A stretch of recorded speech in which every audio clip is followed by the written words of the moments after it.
ഇങ്ങോട്ട് വന്നപ്പോ കണ്ടെത്തി ഞാൻ CMI സ്കൂൾ ഒരു സ്വർഗമെന്ന്.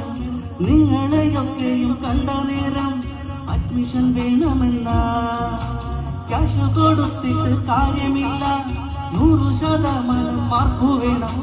വന്നപ്പോ സ്റ്റാഫ് റൂമിൽ ടീച്ചേഴ്സ് അല്ല പുഞ്ചിരി തൂകി നിന്നു.